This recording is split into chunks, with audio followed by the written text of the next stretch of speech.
તો આ પ્રકારના ગાજરથી આપણે આજે ગાજરનો હલવો બનાવીશું। આ પ્રકારના સેજ ઝીણા ગાજર લેશું તો હલવો આપણો સરસ બનશે। તો ચાલો આપણે હવે રેસીપી શરૂ કરીએ। આપણે સારી રીતે ધોઈ લઈશું અને પછી એને એક ડીશમાં લઈને ખમરી લેશું। ગાજર આપણા ધોવાઈ ગયા છે, હવે એને એક ટ્રેમાં લઈ લેશું।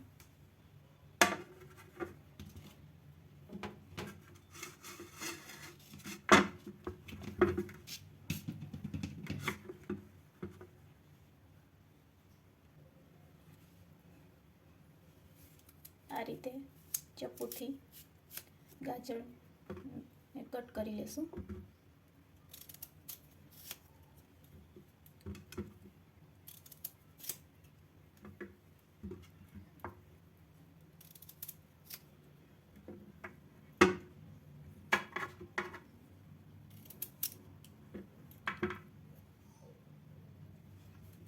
કટ કર્યા પછી આ રીતે સ્લાઇડર વડે એને છાલ છે એ કાઢી લેશું।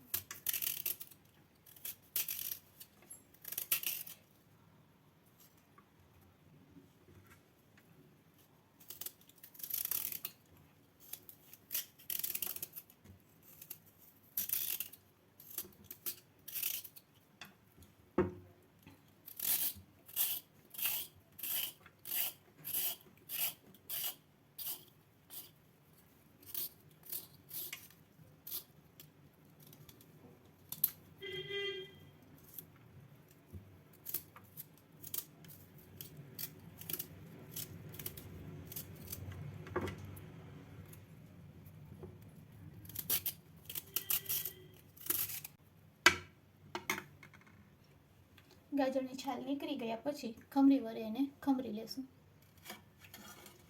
આ રીતે ખમરી રાખી બધા ગાજરને આપણે આ રીતે ખમરી લેશું।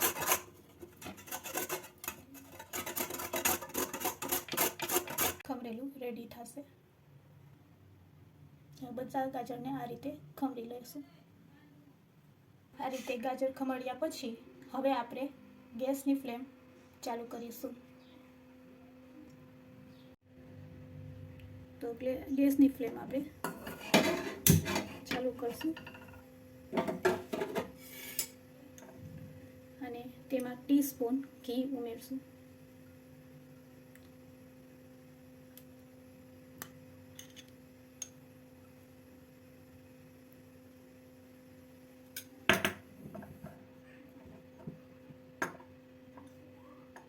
તમે જે પણ વાસણ લ્યો એ સેજ જાડું રાખવાનું।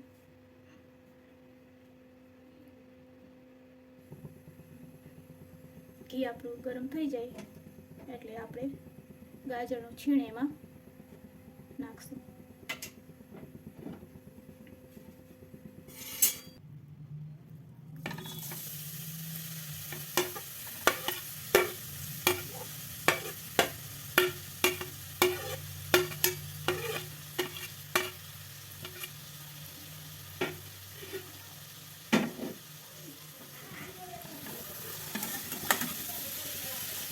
ગાજરનું છીણ ઉમેર્યા પછી 3 થી 4 મિનિટ આપણે આ રીતે હલાવશું।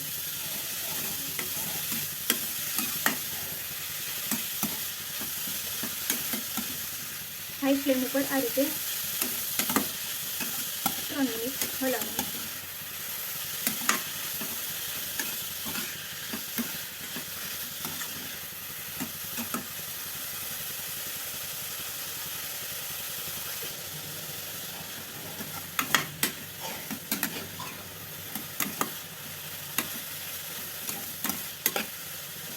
ઢાંકણ વડે ઢાંકી દઈશું।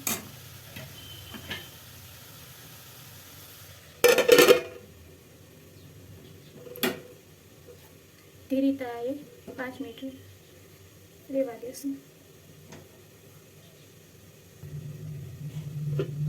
વચ્ચે વચ્ચે આ રીતે ચેક કરતું જવું।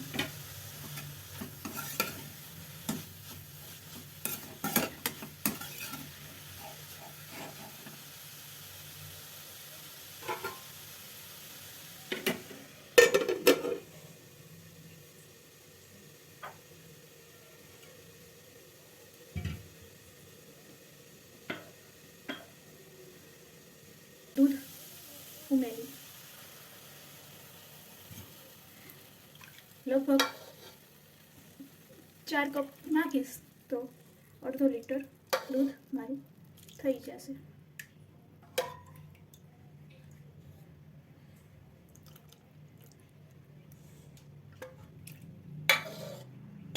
1 કપ પછી નાખી દઉં છું.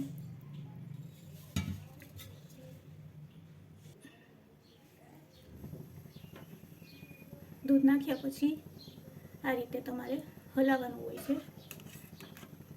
આપણે આમાં માવો નહીં નાખશું કારણ કે આપણે મલાઈવાળું દૂધ લીધેલું છે.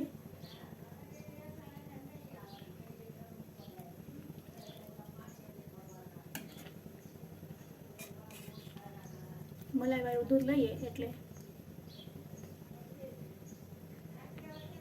માવાની જરૂર ન પડે. અને માવો નાખવો હોય તો પણ તમે નાખી શકો છો.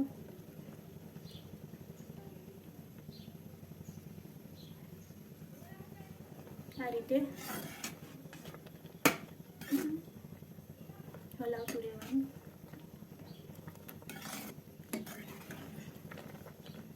દૂધ બળે નહીં ત્યાં સુધી આને ચડવા દેશું. આ રીતે ચડતું હોય ત્યારે તમે તમારું ઘરનું કામ કરવું હોય તો તમે કરી શકો છો. 5 મિનિટ પછી ફરીથી આને ચેક કરવાનું.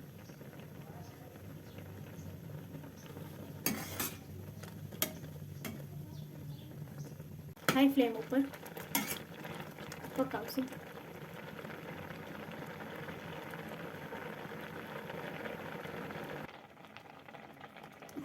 હવે સહેજ દૂધ બળવાનું બાકી છે તો એમાં આપણે 1 કપ ખાંડ ઉમેરીશું. લગભગ 250 ગ્રામ, અડધો કિલો ગાજર હોય તો 250 ગ્રામ ખાંડ નાખવાની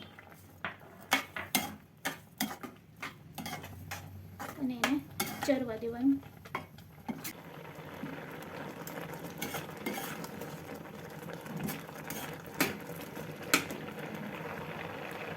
ખાંડ નાખ્યા પછી સતત આ રીતે હલાવવાનું, નકર ચારે બાજુ હલવો છે એ ચોટી જશે.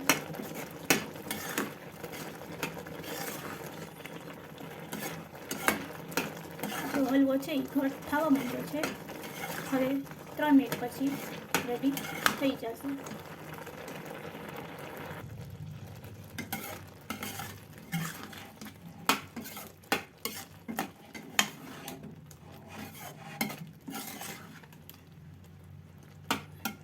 થોડીક વાર પકાવશું એટલે આપણો ગાજરનો હલવો છે એ રેડી થઈ જશે.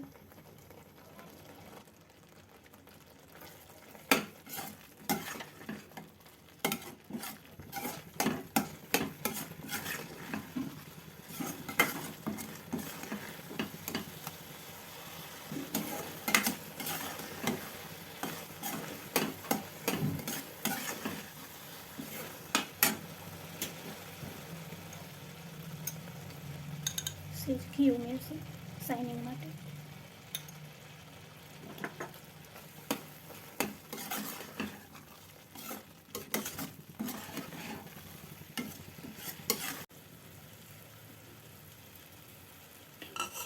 લગભગ 4 એલચી અને થોડુંક જાયફળ.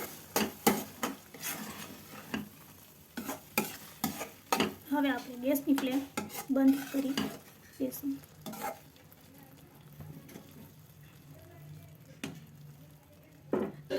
રેડી છે આપણો ગાજરનો હલવો માવા વગરનો સર્વ કરવા માટે. હવે એમાં કાજુ બદામનું છીણેલું નાખશું. તમારે ન નાખવું હોય તો ઓપ્શનલ છે, સ્કીપ કરી શકો છો. તો રેડી છે આપણો ગાજરનો હલવો માવા વગર.